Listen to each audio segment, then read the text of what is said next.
ja'ala al-ilma taharatan lil-qulub wa nuran lil-basair wa hadiyan ilal jannah. Asyhadu an la ilaha illallah wahdahu la syarika lah wa asyhadu anna Muhammadan abduhu wa rasuluhu shahibul burhan. Allahumma shalli wa sallim ala rasulika karim Muhammad sallallahu alaihi wasallam wa ala alihi wa ashabihi wa man tabi'ahu bi ihsanin ila yaumiddin. Summa amma ba'du.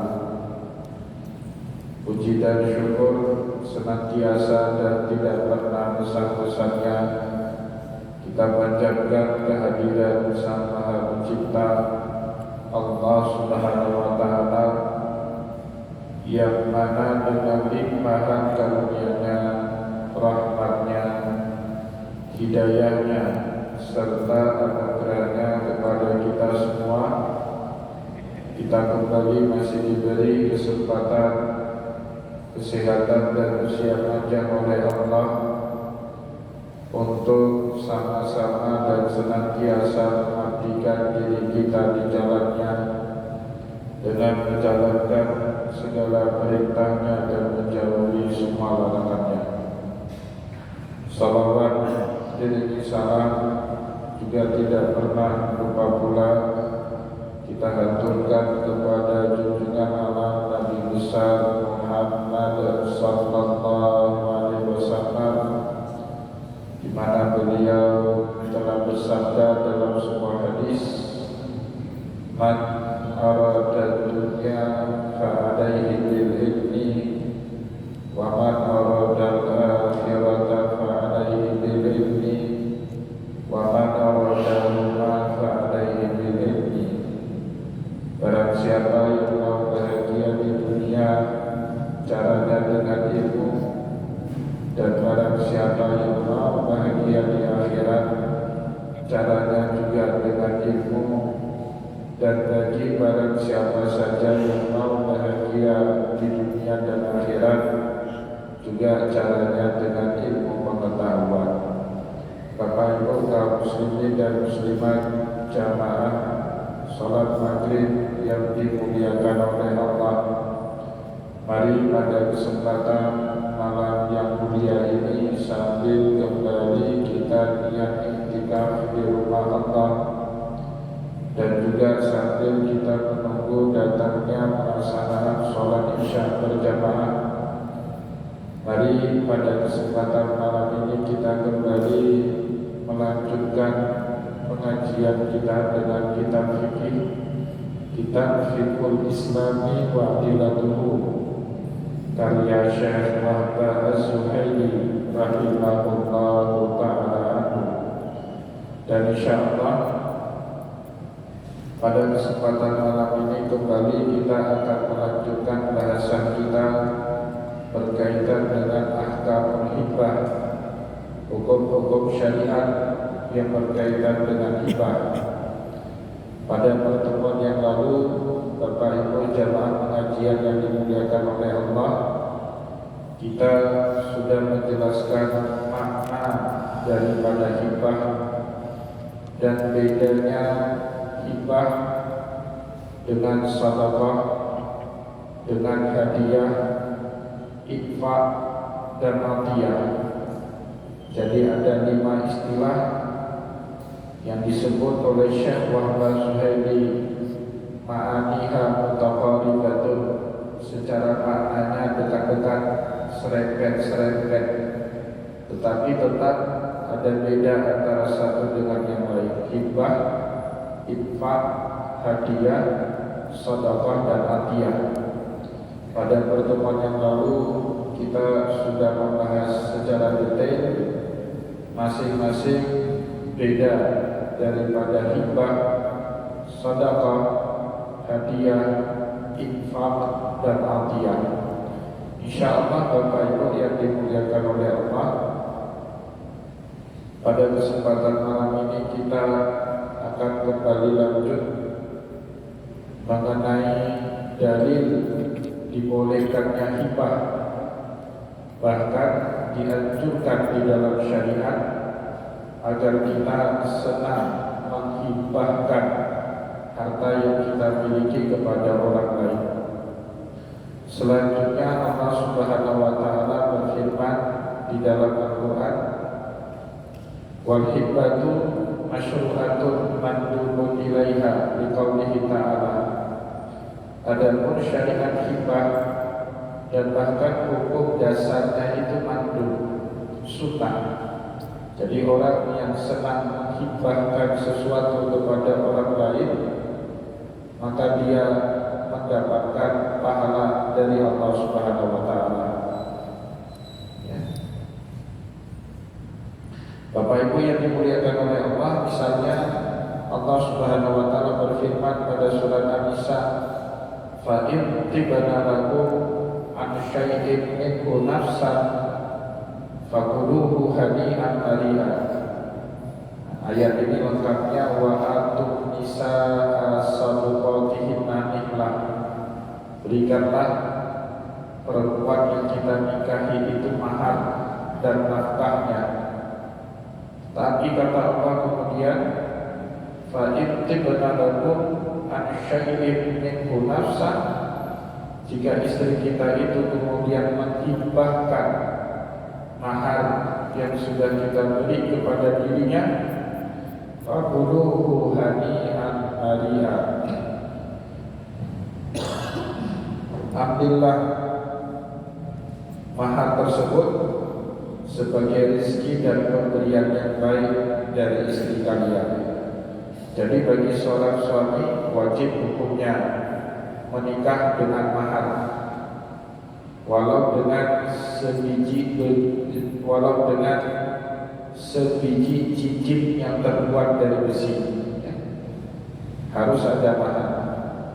Tetapi dalam keadaan kemudian istri yang kita nikahi ingin menghibahkan kembali maharnya kepada kita, dipersilakan di dalam syariat bagi seorang suami mengambil mahar yang telah diserahkan oleh istrinya tersebut. Ini menjadi dalil pertama oleh para ulama fikih memfatwakan hibah itu hukum dasarnya mandub ataupun sunnah. Wa qauluhu subhanahu wa ta'ala, sebagaimana juga firman Allah di dalam ayat yang lain, wa atal mala ala hubbihi dzawil qurba wal yatama wal masakin wa ibnas sabil, dan berikanlah sebahagian daripada harta kalian ala hubbihi, kepada orang yang kalian kasihani, kepada orang yang kalian cintai, wabil khusus yang utama zawil qurba, orang-orang terdekat dari kalian. Maka tidak baik Bapak Ibu kalau kita banyak bantu orang, tapi keluarga kita sendiri masih ada yang terbengkalai. Itu secara syariat tidak etis, tidak baik. Karena perintah Allah Subhanahu wa taala di dalam Al-Qur'an, jika kita punya kemudahan, kelebihan harta, orang yang lebih patut untuk kita bantu dimulai dengan orang yang paling dekat hubungan kerabatnya dengan kita. Di dalam ayat lain Allah bahkan lebih jelas lagi mengatakan, wa ulul arhami ba'duhum aula bi ba'din fi kitabillah. Ulul arham, orang yang punya hubungan kekerabatan dengan kita, aula ba'duhum bi ba'din fi kitabillah, inilah orang yang paling berhak untuk kita bantu di dalam kehidupannya daripada orang yang jauh hubungan kekerabatannya dengan kita, kecuali zakat. Zakat tidak boleh kita berikan kepada mereka yang wajib kita nafkahi. Tidak boleh. Az-zakatu ala man tajibu ta'muluh, tidak boleh kita tunaikan zakat kepada orang-orang yang diwajibkan oleh syariat beban nafkahnya di atas pundak kita. Tidak boleh. Tidak boleh bapak ibu punya anak kandung, kebetulan tidak ada kerja, miskin, kemudian zakatnya kita berikan kepada anak kandung kita yang miskin, itu tidak boleh. Kenapa tidak boleh? Karena zakat, karena anak kita itu wajib kita nafkah. Walaupun dia sudah menikah, punya kewajiban juga kita tetap menafkahi yang namanya anak. Orang tua kita sudah pensiun, sepuh, sakit-sakitan, dan boleh bapak ibu serahkan zakat kepada kedua orang tua kita. Kenapa? Kedua orang tua kita itu termasuk orang yang wajib kita nafkahi. Tetapi kalau mau hibah harta silakan, tidak masalah. Kepada kedua orang tua, kepada anak, tidak menjadi masalah. Termasuk juga kepada orang yang ada perwaliannya di bawah tangan kita. Kita punya adik kandung atau saudara kandung laki-laki, meninggallah dia meninggal, tinggal anaknya. Anaknya ini bapak ibu anak di bawah perwalian kita, tidak boleh kita berikan zakat kepada dia. Kenapa? Kita wajib menanggung nafkah anak yang ada di bawah perwalian kita. Maka perintah Allah di dalam Al-Quran, seandainya kita mau menghibahkan sejumlah harta, maka ala hubbihi dzawil qurba, utamakanlah orang-orang terdekat kita terlebih dahulu, wal yatama wal masakin, baru orang-orang yatim, orang-orang miskin, wa ibnus sabil, dan orang-orang yang sedang dalam perantauan yang tidak punya hubungan kekerabatan dengan kita. Selanjutnya bapak ibu yang dimuliakan oleh Allah, Syekh Wahbah Az-Zuhaili juga mengutipkan kepada kita sejumlah hadis dari Rasulullah SAW yang menganjurkan kepada kita untuk banyak-banyak berhibah dan memberikan hadiah kepada orang lain. Wa liqaulihi sallallahu alaihi wasallam, ada anjuran dari Rasulullah di dalam salah satu hadis, tahabu, senanglah kalian memberikan hadiah. Tahabu, sehingga kalian dicintai oleh orang banyak. Pada pertemuan yang lalu kita sudah jelaskan makna hibah dan hadiah mirip-mirip. Bedanya apa? Ketika kita memberikan suatu pemberian kepada orang yang kita hormati atau kita sayangi, bahkan kita sendiri datang untuk menghormati dan memberikan hadiah, memberikan sesuatu kepada orang tersebut, maka itu disebut dengan hadiah. Kita antari, kita bungkusi, kita kirimi, itu hadiah. Tapi kalau orangnya di bawah kita status sosialnya, tapi ingin kita beri, bahkan kita panggil orang tersebut, orang tadi tidak betul-betul sekali, nah itu namanya hibah. Kalau kita memberikan kepada orang yang membutuhkan, itu namanya sedekah. Nah, jadi sedekah memberi kepada orang yang membutuhkan, hibah dan hadiah memberi kepada orang yang tidak butuh. Tetapi cara memberinya berbeda. Kalau hadiah kita antari, kita bungkusi, kita kemasi dalam bentuk yang terbaik sebagai penghormatan kepada orang yang kita beri, itu namanya hadiah. Biasanya dari orang yang lebih bawah kepada orang yang lebih atas, hadiah. Sedangkan hibah itu biasanya dari orang yang lebih atas status sosialnya kepada orang yang lebih bawah. Misalnya dia tidak butuh duit, sebenarnya tidak butuh duit, tapi untuk penghargaan karena kerjanya bagus, menyumbang job.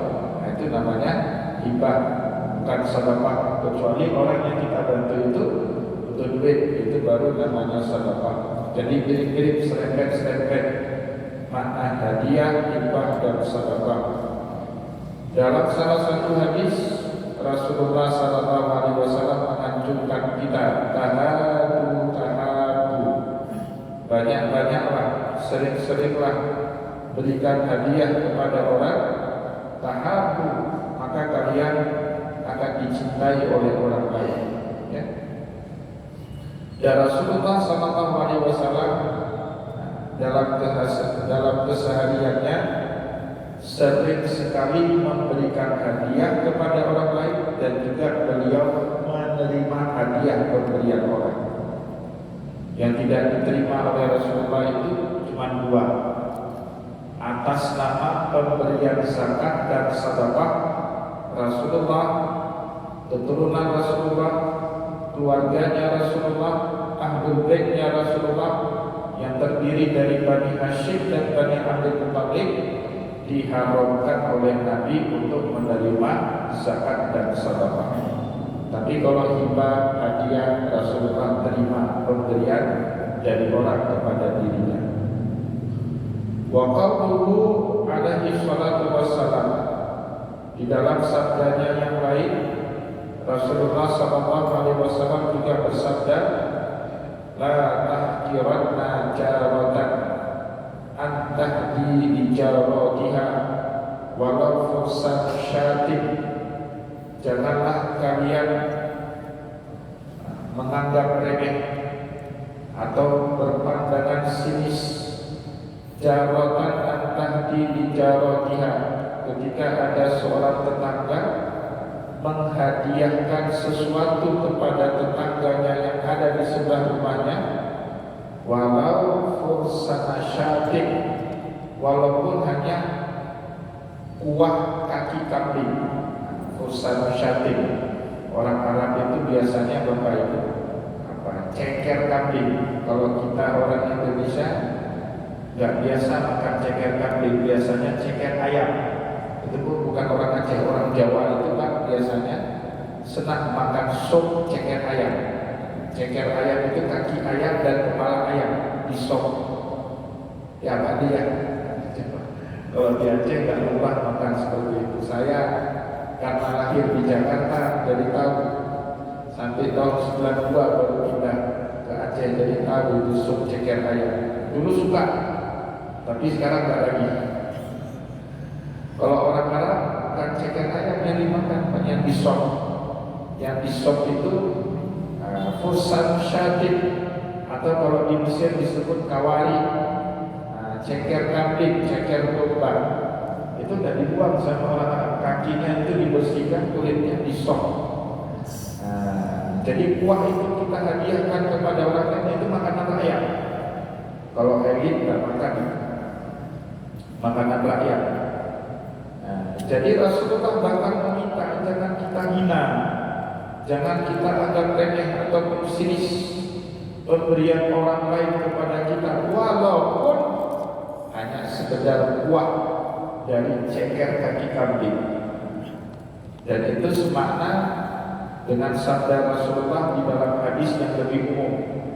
Kata Rasulullah SAW, la tahqiranna min ma'rufi syai'an.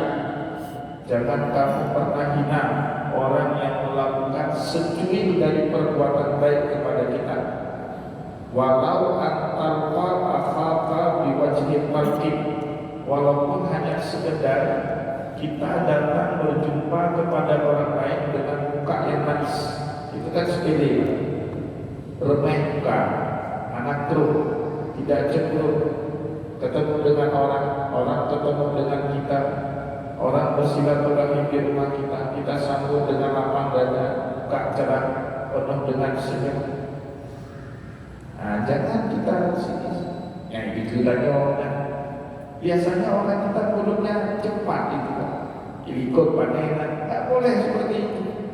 Sabda Rasulullah, ya, sabda Nabi, tak boleh. Jadi jangan pernah anggap remeh kebaikan orang kepada kita, walaupun orang itu cuma baiknya sekedar di senyumnya saja, di raut mukanya yang manis saja, tetap itu adalah perbuatan baik. Terlepas setelah itu orang lain punya penilaian, itu urusan nanti. Yang penting kalau dia berbuat baik di situ kita hargai, sebatas itu. Tidak boleh kita anggap sinis. Termasuk ini yang lagi ngetren sekarang, Bapak Ibu, pembagian makanan gratis siang. Itu kalau kita ikuti tuntunan etika dari Rasulullah, tidak ada masalah di situ. Rasulullah sudah jauh-jauh hari mewanti-wanti kita, Bapak Ibu, jangan pernah hina makanan yang diberi oleh siapapun. Kalau senang makan, kalau nggak senang tinggalkan, nggak usah dikomentari. Apalagi kalau orang baginya gratis, percuma. Ya, karena Rasulullah, kata Sayyidah Aisyah radhiyallahu anha dalam sebuah hadis, karena Rasulullah sallallahu alaihi wasallam idashtaha ta'aman fa'akala. Nabi kita itu kalau disuguhkan makanan, ternyata makanannya sesuai dengan lidah beliau makan. Wa in karihahu tarakahu. Kalau ternyata makanannya itu tidak sesuai dengan lidahnya Nabi, ditinggalkan. Ma'aban Nabi sallallahu alaihi wasallam ta'amun qat. Nabi seumur hidupnya tidak pernah mengomentari rasa makanan yang tidak sesuai di lidahnya Rasulullah. Tuntunan. Di masyarakat kita, wajar Pak Rasulullah komentari makanan orang paling senang. Udah jawabannya, panahan dulu. Enak betul. Wajar Pak Rasulullah, tapi akhlaknya jauh. Kalau nggak senang, dah usah makan. Ya. Jadi itu tuntunan pedoman akhlak dari baginda Rasulullah sallallahu alaihi wasallam.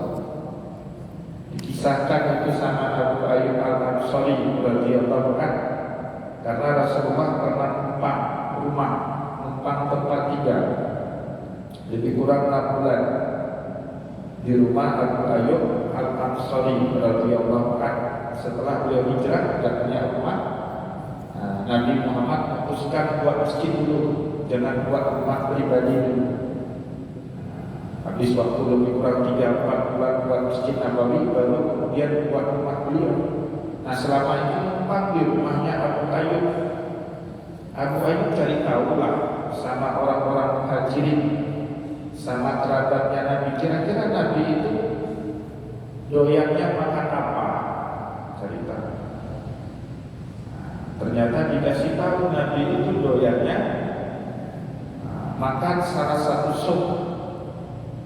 Ada satu sup namanya sarip. Bahkan Nabi pernah berucap dalam sebuah hadis, fadlus sarip ala sa'ir ta'am kafadli Aisyata ala sa'ir isa. Enaknya bubur sarip dibandingkan makanan-makanan yang lain, sebagaimana Sayyidah Aisyah lebih utama daripada istri-istri Nabi yang lain. Bubur sarip itu Bapak Ibu campurannya daging, ada kacang-kacangan, ada tomat, ada bawang merah, ada bawang putih. Cuma khusus sarip yang disukai oleh Rasulullah itu tidak pakai campuran bawang merah, bawang putih, karena Nabi tidak suka bawang merah dan tidak suka bawang putih. Abu Ayyub Al-Ansari rupanya ini, sehingga buatlah bubur sarip yang ada campuran bawang merah dan bawang putihnya, disuguhkan kepada Rasulullah. Nah, Nabi Muhammad lihat sarip, seleranya tergugah, ingin cicipi. Saat sedot atau nyicip dengan 1 sendok itu terasa betul bawang merah dan bawang putih di lidah Rasulullah. Ditinggali, tak dikomentari apapun. Nabi makan yang baik. Sehingga Abu Ayyub bertanya, ya Rasulullah, bukankah ini makanan favorit? Iya, tapi yang tak pakai bawang merah dan bawang putih. Tidak dikomentari Bapak. Nah, ini usahakanlah oleh kita semua, mulai hari ini jangan komentari makanan yang diberi, yang dihadiahkan, yang dihibahkan oleh orang lain, apapun bentuknya. Ya, kalau senang makan, kalau nggak senang udah diam, jaga mulut, jaga lisan. Udah amalan nggak banyak, jangan nambah dosa. Nah, itu adab etika yang diajarkan oleh baginda Rasulullah Sallallahu Alaihi Wasallam kepada kita dalam menghargai pemberian orang. Nabi Muhammad paling nggak senang, mohon maaf bapak-bapak yang pakai baju merah, kebetulan malam ini pakai baju. Rasulullah nggak senang baju merah, Pak. Rasulullah nggak senang baju merah. Tapi ketika ada orang memberi baju merah kepada Rasulullah, dipakai. Warna favorit Nabi kan baik, putih dan hijau. Tapi ketika ada orang yang membawain baju warna merah, penghargaan kepada orang tersebut dipakai sama Nabi Muhammad Sallallahu Alaihi Wasallam. Itu etikanya baginda Rasulullah Sallallahu Alaihi Wasallam. Nah, maka kita dilarang menganggap remeh pemberian orang lain, meskipun itu sepele, gak ada nilai, tapi tetap hargai pemberian orang kepada kita. Kecuali kita nggak bisa manfaatkan, nah itu boleh kita serahkan kepada orang lain. Misalnya bawa pulang oleh-oleh dari haji, peci misalnya, pecinya kekecilan, kepala kita ukuran 10, dikasih peci 8 dan muat, kasih ke tetangga sebelah yang ukurannya muat, itu tidak masalah. Ya, tapi kalau bisa kita pakai, ya hargai pemberian orang itu, walaupun model bajunya, pecinya itu kurang berkenan sama kita hargai pemberian orang. Ya. Wa qawluhu aidan, begitu juga sabda Rasulullah di dalam hadis yang lain, al-aidu fi hibbatihi kal kalbi yaqibu thumma ya'udu fi qayyihi. Al-aidu fi hibbatihi, orang yang menarik kembali hibah yang sudah diberikan kepada orang lain, kal kalbi, seperti seekor anjing, yaqibu, muntah isi perutnya, summa ya'udu fi qayyati, kemudian dia jilat balik. Udah itu perumpamaan yang hina sekali. Kalau orang Aceh ada istilah khusus itu, pure sike. Pure sike itu kita sudah kasih, kita ambil atau kita ukit kembali apa yang sudah kita beri kepada orang lain. Itu perbuatan sehina-hinanya perbuatan. Jadi orang yang melakukan tindakan seperti itu tidak ada hormat, tidak ada harga diri.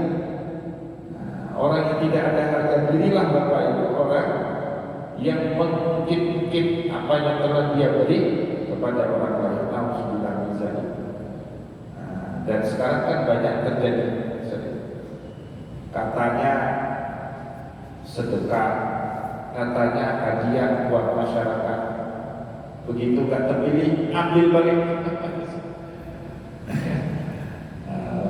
Hadiah atau sedekah ambal ke masjid. Satu-satu masjid dapat 10 lembar ambal. Ada masjid lagi pembangunan, hadiah 50 sak semen. Begitu gak terpilih, tarik balik. Yang sudah terpakai 10 sak, tak apa-apa, 40 sak, tarik balik. Itu tidak ada harga diri orang. Ya, alhamdulillah. Semoga kita dilindungi oleh Allah dari sikap-sikap yang seperti itu. Ya. Bapak Ibu kaum muslimin dan muslimat jamaah pengajian yang dimuliakan oleh Allah. Selanjutnya kemudian Syekh Muhammad Al-Zuhaili beralih kepada dalil ijma' tentang kebolehan bahkan kesunahan hibah dalam kehidupan kita sehari-hari. Wa inqadul ijma'i ala istihbabil hibbati bi jami'i anwa'iha. Para ulama semuanya sepakat ala istihbabil hibbah, yang namanya hibbah itu hukum dasarnya sunnah bi jami'i anwa'iha, dengan segala model jenisnya. Nanti kita akan masuk penjelasan berbagai macam jenis hibah yang bisa kita lakukan dalam kehidupan ini, Bapak Ibu. Qala ta'ala, sebagaimana firman Allah di dalam Al-Quran. Jadi hibah ini termasuk juga ke dalam bab yang difirmankan oleh Allah, wa ta'awanu 'alal birri wat taqwa wa la ta'awanu 'alal ismi wal 'udwan. Tolong menolonglah kita dalam kebaikan dan perbuatan takwa. Jangan pernah tolong menolong dalam perbuatan dosa dan permusuhan. Wahya lil aqaribi afdal, ya. Dan hibah itu kepada aqarib, kepada kerabat handai tolak, itulah yang paling baik, afdal. Di anna fiha silaturahim, karena dengan menghibahkan harta kepada orang yang terdekat kita itu makin memperkuat tali hubungan silaturahim. Jadi memang Bapak Ibu, silaturahim itu kalau tidak intens dia renggang. Walaupun hubungan nasab kita dengan orang tersebut dekat, sepupu misalnya itu masih dekat itu kan. Tapi kalau tidak dikunjungi, tidak ada hubungan apa-apa, tidak saling memberi, tidak saling kirim hadiah, itu putus. Bahkan ada teman kita yang gak punya nasab, tetapi kebetulan rumahnya dekat dengan kita, tetangga kita, hubungannya intens. Belakangan orang seperti ini bisa lebih dekat hubungannya daripada saudara sendiri.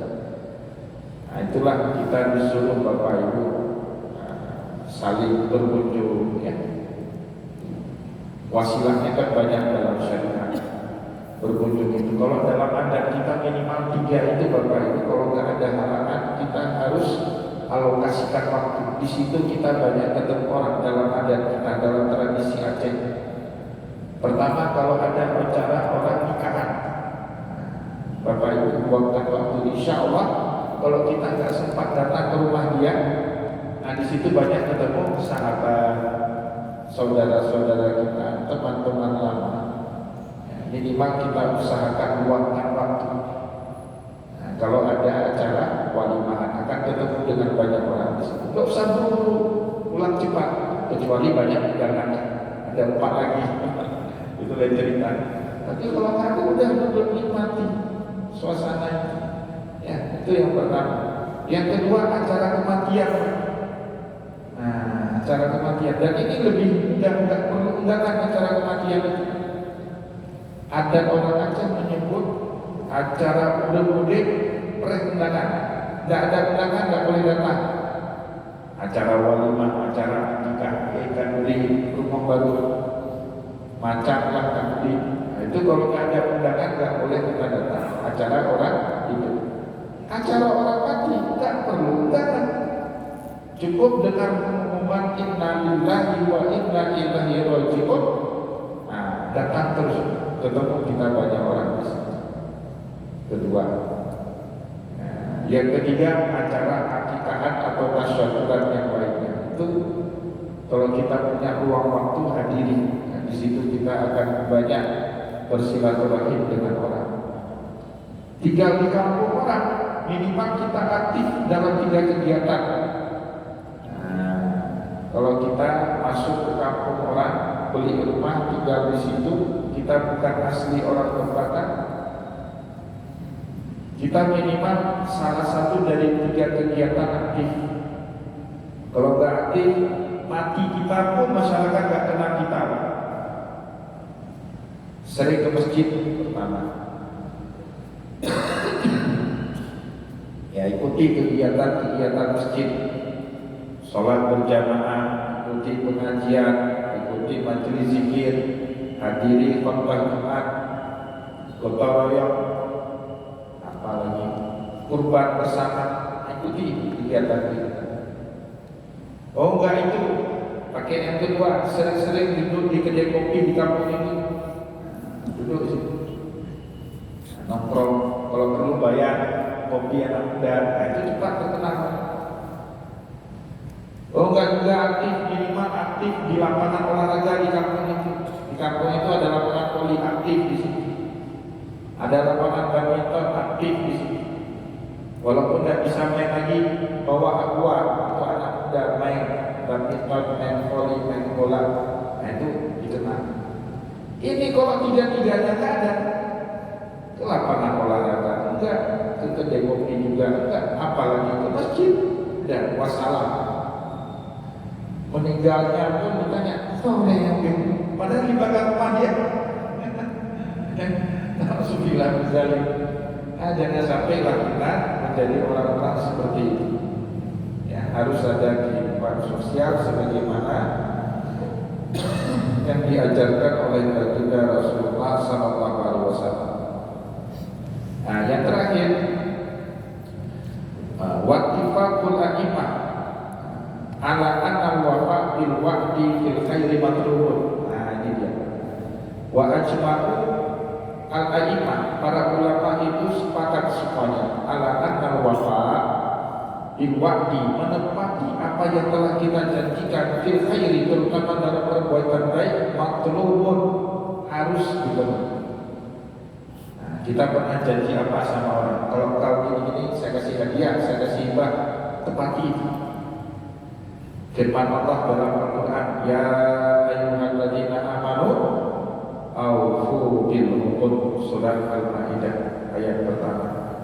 Wahai orang-orang yang beriman, jika kalian pernah janji sama orang lain, usahakanlah penuhi janji. Nah, nanti ditagih. Kalau nggak di dunia, tagihnya di akhirat, itu lebih repot. Karena kalau kita nggak bisa bayar di akhirat, amalan kita diambil sama dia, nah lebih repot. Kita amal nggak banyak. Kalau janjinya sama Allah, jadi nazar, itu lebih berat kan? Bapak Ibu janji apa sama Allah dulu misalnya? Kalau anak saya sembuh dari sakit, saya bawakan dia umrah, nah itu terucap, terlintas dalam hati seperti itu Pak, sudah tenang itu nazar sama wajib dipenuhi kalau anak kita benar-benar sembuh. Wal yufu nuzurahu, tepatilah janji-janji kalian sama Allah. Nazar, janji kita dengan Allah. Al-wa'du, janji kita dengan sesama manusia. Dua-duanya wajib kita penuhi, wajib kita tepati. Kalau janji sama Allah nggak bisa ditepati, ada kafaratnya. Apa kafaratnya? La yu'akhidukumullahu bil-laghwi fi aymanikum, walakin yu'akhidukum bima aqadtumul ayman, fa kafaratuhu it'amu asyarati masakin min awsati ma tut'imuna ahlikum aw kiswatuhum aw tahriru raqabah. Kafaratnya kita beri makan dan pakaian kepada 10 orang fakir miskin sesuai standar makanan dan pakaian masyarakat setempat. Bapak sekali makan 20.000, 25.000, tambah pakaian berapa? Satu paket sekitar 100.000 kasih. Berarti 10 orang 1 juta kafarat. Kafarat azan. Tapi ikrar janji sama manusia Pak, kalau yang bersangkutan tidak memaafkan, bersangkut paut sampai akhirat. Nah, lebih sulit. Jadi hubungan dengan sesama manusia itu lebih sulit dibandingkan hubungan kita dengan Allah. Allah itu Maha Pemaaf, manusia tidak. Jadi disuruh tepat wa ajma'u ala anna wafa bil wa'di fil khairi matlubun. Kalau kita pernah janji sesuatu sama orang, ditepati janji itu. Mohon maaf, nanti kalau Bapak Ibu baca kitab Imam Al-Ghazali, judulnya Ayyuhal Walad, itu buku tarbiyah anak. Itu paling bahaya. Seorang orang tua pernah janji sesuatu sama anak tidak ditepati, itu bahaya sekali dalam pendidikan. Itu sama saja orang tua itu membunuh kepercayaan yang ada selama ini pada anaknya, pada diri. Jadi yang membuat seorang anak tidak percaya kepada orang tuanya apa? Terlalu banyak janji yang kemudian tidak ditepati. Ini abang kalau dapat ranking 1, ayah bawa main, ayah bawa umrah, tak dibawa-bawa sampai dia kawin. Itu hilang kepercayaan anak. Ini abang kalau dapat ranking 10 besar, ayah beli sepeda, tak dibeli sepeda. Yang beli sepeda neneknya. ayah nggak ada modal, tunggu dari ibu mertua, itu hilang kepercayaan anak. Nah, dalam kitab Tarbiyah Ayyuhal Walad karangan Imam Al-Ghazali. Nah, jadi hati-hati, mungkin si anak karena sopannya, santunnya kepada orang tua dia enggak sebut, tapi dia memendam itu. Nah, itu yang usahakanlah oleh kita untuk tidak seperti itu. Wa ala anna takhsisa ba'dal auladi bil hibati makruh. Hati-hati Pak. Takhsisun ba'dil auladi bil hibati makruh. Menspesialkan anak tertentu dikasih hibah, anak lain tidak dikasih apa-apa, makruh dalam agama. Termasuk bahagian condong kepada satu anak dibandingkan yang lain. Contohnya ada dalam Al-Quran. Siapa Pak? Nabiullah Yakub alaihissalam. Kelihatan sekali sayangnya kepada Yusuf melampaui sayangnya kepada 11 putranya yang lain. Cemburulah yang lain. Nah, jangan.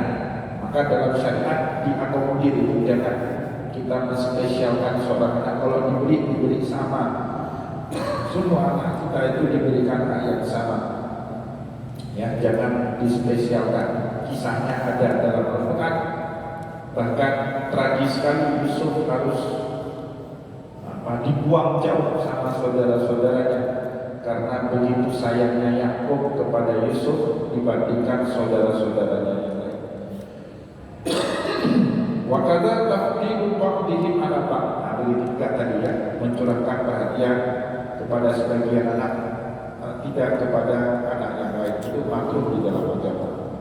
Bapak Ibu kaum muslimin dan muslimat, jamaah pengajian yang dimuliakan oleh Allah, kita cukupkan terlebih dahulu bacaan kita pada kesempatan malam ini. Semoga ada manfaatnya. Semoga apa yang telah kita sampaikan pada malam ini bermanfaat kepada kita semua. Saya mohon maaf jika ada yang tidak berkenan. Wallahu muwaffiq ila aqwamit thariq wa nasrun min Allah. Wassalamualaikum warahmatullahi